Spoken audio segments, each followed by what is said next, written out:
All right, we've got G-Man in Jersey City. How are you? I'm good. I spoke to Matt Dillahunty on my YouTube channel not too long ago. What have you got for us? Well, I would like to present my evidence for the existence of God.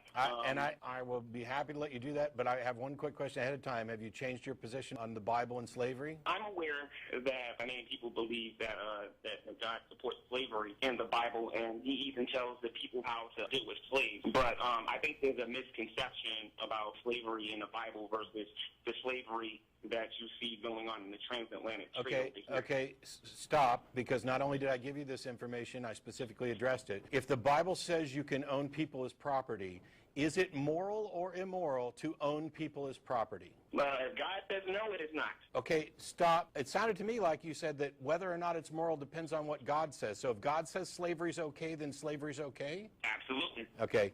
I'm going to go ahead and let you give your... But let me say this, though. But let me say this. There is no commandment in the Bible where God says, thou shalt have slaves. Oh, my God. Oh, my God. Oh, my... I'm going to go ahead and let you make your argument for the existence of God.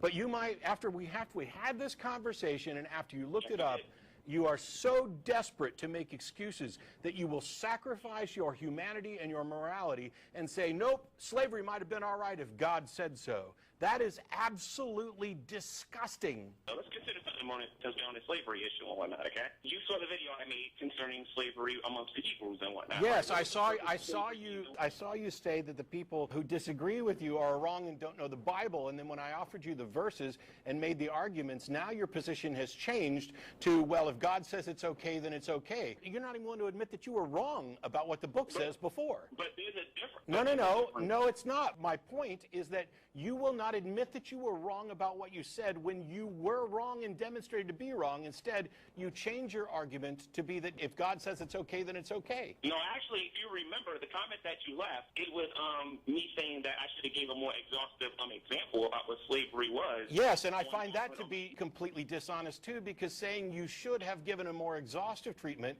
does not do anything to change the fact that you were wrong.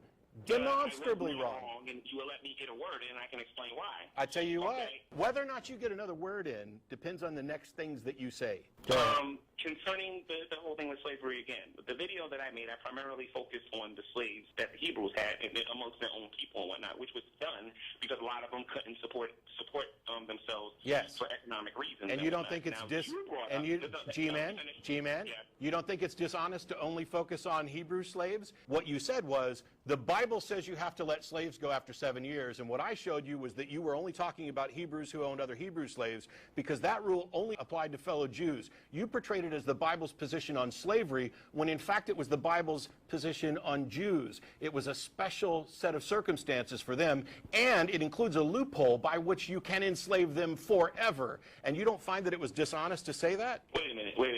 There is no loophole. There is no loophole in the Bible that says that I'll bet you a paycheck. That's how you interpreted it. No. But can I present my evidence?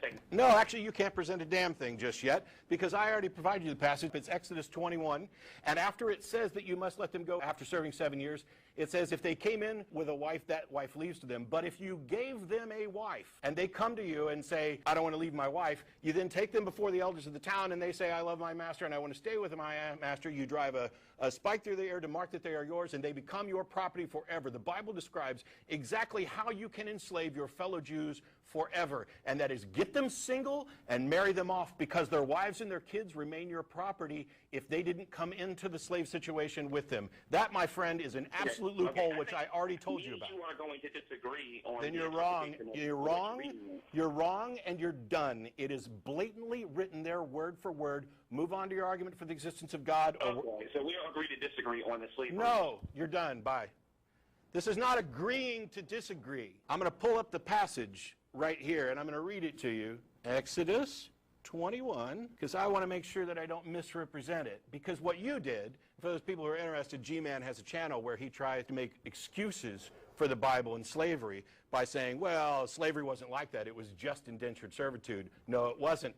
Slavery isn't like that. The Bible says you got to let him go after 7 years. No, it wasn't. You were absolutely dishonest in everything that you said about there. I provided you the verses and gave you ample opportunity to be prepared for this before you walked onto the show today, where I said I would embarrass you if you did not acknowledge that you were being dishonest. Exodus 21:2. If you buy a Hebrew servant, he's yours for 6 years, but in the 7th year he shall go free without paying anything. If he comes alone, he is to go free alone. But if he has a wife when he comes, she is to go with him. If his master gives him a wife, and she bears him sons or daughters, the woman and her children shall belong to her master, and only the man shall go free. But if the servant declares, I love my master and my wife and my children, and do not want to go free, then his master must take him before the judges. He shall take him to the door of the doorpost and pierce his ear with an awl. Then he will be the servant for life. You, sir, are dishonest and unwelcome to call back in until you acknowledge that.